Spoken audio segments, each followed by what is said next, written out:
안녕하세요. 기갑소녀입니다.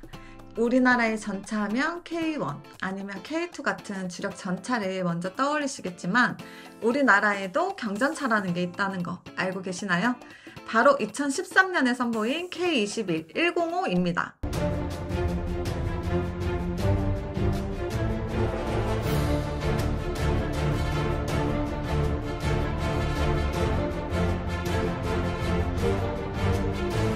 이름에서도 짐작이 되죠. K21의 차체에 105mm 포탑이 얹혀 있습니다. 무게는 K21과 동일한 25톤으로 50톤이 넘는 K2 흑표의 절반밖에 되지 않습니다. 경전차라는 건 말 그대로 가벼운 전차입니다. 2차 대전 때까지만 해도 전차는 여러 가지 종류로 나뉘었죠. 경전차, 중전차, 순항전차 뭐 이런 식으로요. 차체의 무게나 포탑에 달린 포의 크기에 따라서 전차의 종류가 달랐고 그 쓰임새도 조금씩 차이가 있습니다. 하지만 전쟁을 거치면서 한 분야에만 특화된 여러 종류의 전차를 운용하는 게 전술적으로나 군수지원 쪽으로나 효율적이지 않다는 평가가 나오게 되고 범용성을 가진 한 종류의 전차로 거의 모든 전장의 상황에 대처하자는 개념이 등장하게 되는데요. 그게 바로 주력 전차입니다. 최초의 주력 전차라고 하면 미국의 M60, 영국의 센츄리올, 소련의 T-64가 그 시작이라고 볼 수 있습니다. 그때부터 지금까지 대부분의 나라는 주력 전차 하나로 기갑 전력을 구성하고 있는데요. 하지만 이런 시대에도 아직 쓰임새가 살아있는 전차가 하나 있으니 그게 바로 경전차입니다.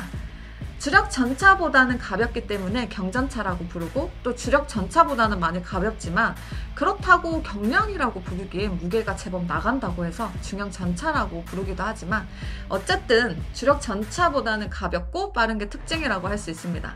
경전차의 역할은 간단합니다. 기계화 부대에서 주력 전차와 장갑차 사이에 크게 벌어져 있는 전투력의 차이를 메꾸는 거죠. 최근 들어서는 보병 전투차라는 개념이 나와서 장갑차의 전투 능력이 크게 향상되었고 경전차의 필요성이 살짝 애매해진 감이 없지 않아 있긴 한데요. 그래도 보병 전투차는 어디까지나 장갑차이고 경전차는 전차이기 때문에 둘 사이의 성능 차이를 무시할 수는 없습니다. 경전차의 쓰임새는 크게 두 가지입니다. 첫째는 지형의 문제예요. 지형 문제 때문에 경전차를 운영하는 국가가 생각보다 많습니다. 밀림과 늪지대가 많은 동남아 국가들이나 히말라야 지역에서 국경 대치를 하고 있는 중국과 인도 역시 산악 기동 때문에 경전차를 필요로 하고 있습니다. 두 번째는 예산입니다. 전술적으로는 전차를 기동 장비가 아닌 이동 포대처럼 쓰는 부대들은 아직도 K1 전차도 아닌 M48을 쓰고 있는 경우가 많은 게 우리나라의 현실인데요. 이런 부대들까지 주력 전차를 보낸다는 게 현실적이지 않고 효율적이지도 않죠. 경전차라면 이런 문제들을 절충할 수 있겠죠. 하지만 우리 군은 아직도 K21 105를 도입하지 않고 있습니다. 육군이 경전차를 도입해야 할 필요성을 크게 못 느끼기 때문인데요. 그런데도 불구하고 K21 105라는 경전차가 나와 있는 건 수출 때문이에요. 예전에 우리나라 무기 개발 방식은 국방부가 수요를 제기하면 거기에 맞춰서 무기를 개발하는 게 일반적이었는데요. 최근에는 개별 회사가 먼저 개발한 후에 국방부의 무기를 제한하는 케이스도 많이 늘어나고 있거든요. 하나의 레드백 장갑차가 그랬고 K21 105 역시 비슷한 경우입니다. K21 105는 인도 경전차 사업에 뛰어든 적이 있습니다. 중국이 히말라야 국경지대에 15식 경전차를 배치하자 이에 자극을 받은 인도가 2조 원대에 달하는 경전차 획득 프로젝트를 시작했거든요. 당시 인도는 T-71을 고산지대까지 이동시키느라 애를 먹었는데 중국은 15식 경전차로 산악지대에서도 빠르게 기동하는 걸 보고 경전차의 필요성을 뼈저리게 느꼈다고 하는데요. 인도는 이 경전차 사업을 과거 티베트 지역에서 여러 차례 무공을 세웠던 전쟁 영웅 조라와르 싱 장군의 이름을 따서 프로젝트 조라와르라고 부르고 있습니다. 인도는 원래 러시아 공수부대가 운용하는 공수대전차 자주포 스푸르트를 도입할 예정이었습니다.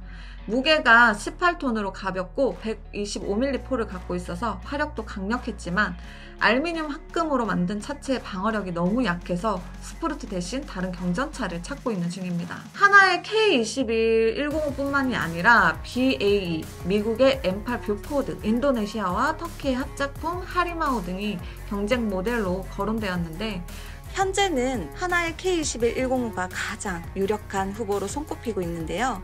하나는 인도의 민간기업 L&T와 손을 잡고 이 사업에 나섰는데 최근 인도국방연구개발청과 L&T가 티벳 지역에서 올해 연말까지 경전차 시험 운용을 하기로 합의했다고 하네요. 애초 이 사업에서 인도 국방부가 계획했던 도입 대수는 350대였는데 상황에 따라 600대까지 수량을 늘릴 수 있다고 얘기는 하고 있습니다만 인도가 또 어떤 나라입니까? 무기 도입 사업만 했다 하면 늪처럼 질퍽거리는 나라 아니겠어요?